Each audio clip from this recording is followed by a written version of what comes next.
Hi, everybody. Joe Schmit here. You know, we've all read a ton of business books, but there's a new one out there that really offers a unique perspective, and it's creating a lot of buzz because of its creativity and its content. I'm now joined by the authors of the book, Jack Stahlmann and Mark Foster, and they've written a book called Days of Our Work Lives, The Incredible Journey of an Employee and a Manager. And gentlemen, welcome. Why did you write this book, and what's the goal of this book? Yeah, Joe, thanks for having us today. You know, this is a business book primarily about role fit that works for both managers and employees alike. So anyone who might need a little inspiration about roles that people play within an organization will benefit from this book. That's because our book is written from two very different and unique angles. An employee, who is Jack, and a manager's perspective, who is me. And it's really based on our real experiences in corporate America. And as a flip book, it's a singular story, and it's written from two very different backgrounds and perspectives. Yeah, and it's a quick read too, which if you have an attention span like me is aces. As a corporate speaker, I read a lot of motivational books, and it always bothers me when I have to be motivated just to read the motivational book. So we had that in mind. We wanted it to be a fast read, a night or two, and this is really different than anything anyone's written in the business space. And Jack, if you wrote it, I know that there probably aren't a lot of big words in there. Guilty as charged. I keep things simple, Joe. Yeah, there you go. I remember when I wrote my first book, one of the questions I got is, why am I qualified to write a book? Did you have to get over that hump? Why are you qualified to write a book?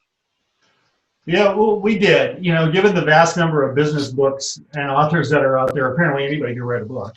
We think that we have enough real road behind us to write a compelling story about role fit.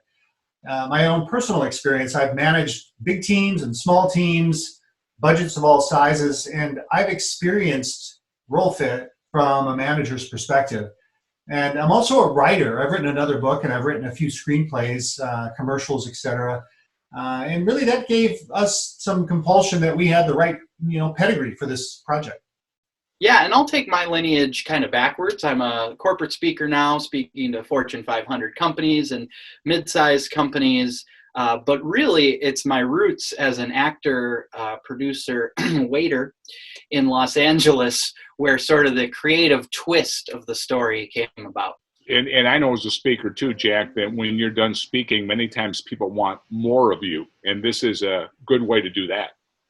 Yeah, I hope so. I think my wife and kids at this point in time would probably disagree that they want more of me. But yeah, I hope that people who see me on the platform think that. We mentioned there are a million business books out there, but this has a completely different slant on it. You wrote it in a soap opera style. Describe that, and why did you come up to that realization?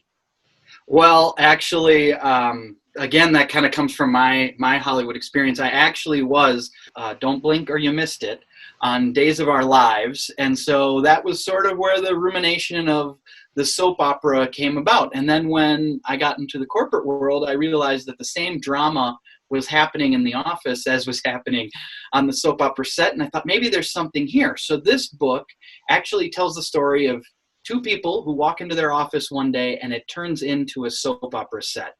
Mark's character, the manager, is now thrust into the role of director, and my character is thrust into the role as an actor. And so roles changing really quickly on people. Does that sound familiar to anybody? So we thought it was just kind of a fun twist on what's happening right now in the world.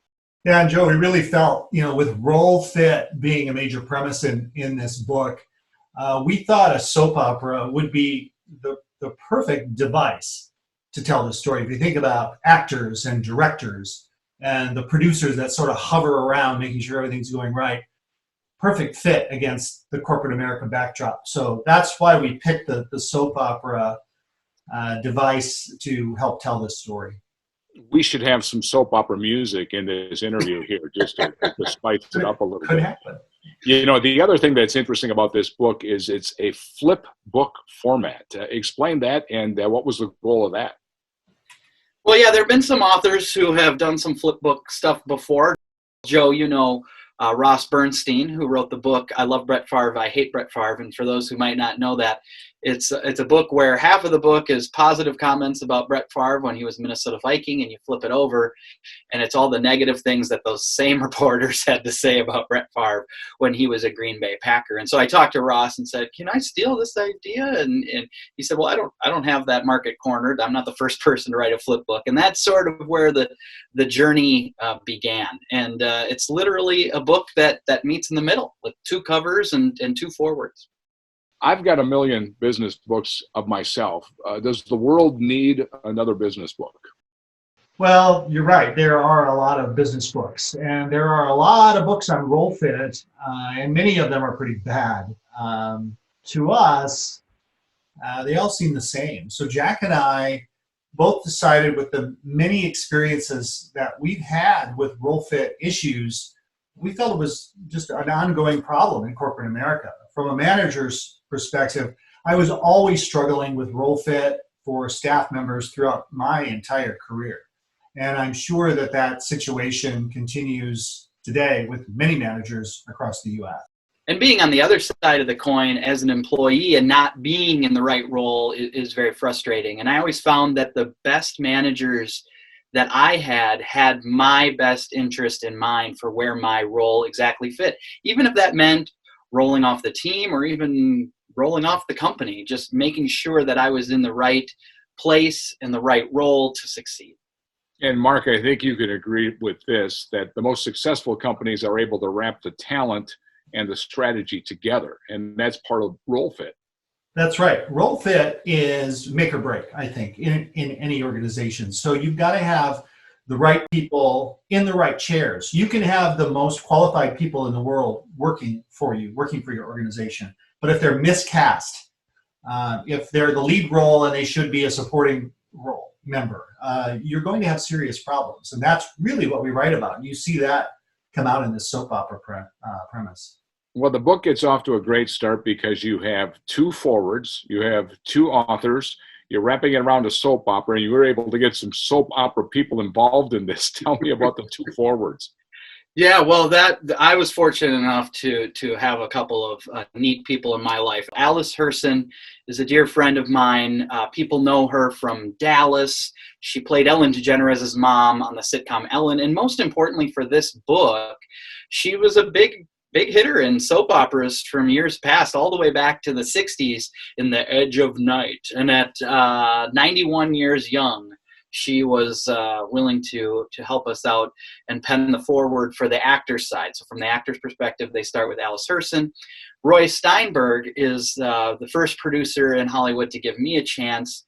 I was, as I mentioned, just briefly on Days of Our Lives in a small role, and he gave me that role and has been a mentor figure since then, and was gracious enough to pen the foreword for Mark's side, which is kind of the director-producer side. And one more bonus in this book is you have some very interesting illustrations. You went creative with that too.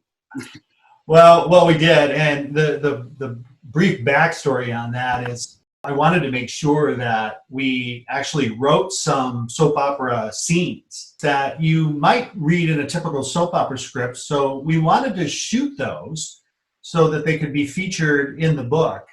But it really got logistically difficult given the fact that Jack and I were writing this book while still doing our full-time jobs. So what I decided to do was to beg Jack to go from an actual physical shoot to a easier and probably more time-consuming illustration method for the book. Well, it was an easy sell because once we did a deep dive into, sourcing the illustrations and what look we wanted, we sort of accidentally stumbled. All my genius is accidental. So as when we stumbled into DC Kim, and the style that DC has is sort of this black and white anime with splashes of color. So it gives a unique sort of pieces together the book in a nice way. And with the splashes of color, we have a character called Yellow Sweater Man, who's kind of this mysterious guy. And so he pops up in these illustrations in the background. So it was just kind of a fun way to glue it all together. As authors, I know you have to have some test readers. What has the reaction been from friends, family, and people who have read the book? They hate it. Oh, okay. They love it. They love it. We got great reaction from everybody. We had lots of friends, lots of family, lots of network contacts read it, and I think they agreed. And Jack, you tell me if you had the same thing. But what I heard was very unique and incredibly entertaining. Yeah, I think so too. And I think what was pleasant to hear from people who have read it is I enjoyed the read, and then when I got done, I was like, wait a minute, I learned something there. You know, that's kind of what I really appreciate, is that at its core, it is a business book, but we have a lot of fun along the way. Which will make it unique and which will make it stand out in the marketplace, correct? Boy, we hope so. We really do think that there's not really a book exactly like this. You know, when you kind of lay it all out and say, okay, it's a perspective book, same story written by two different people. Oh, and by the way, it's about a soap opera. Oh, and by the way, we got former soap stars and producers to do the forewords. It's like it was a unique formula, and we think it works. Well, hopefully you won't be like Erica Kane and have to wait 18, 19 years to win an award with this book. We're starting our stopwatch now. Where can people purchase this book? Where can they get their hands on it? Well, our publisher is Outskirts Publishing, so you can buy it online on their site. It's also available at all major online book retailers like Amazon.com and Barnes & Noble. Yeah, and if you're a business out there looking for something for your team or your company, bulk sales are available as well as a package with my keynote speaking. I know I've been doing a lot more reading since the world changed with the pandemic. This is an opportunity to read something unique and new and learn something.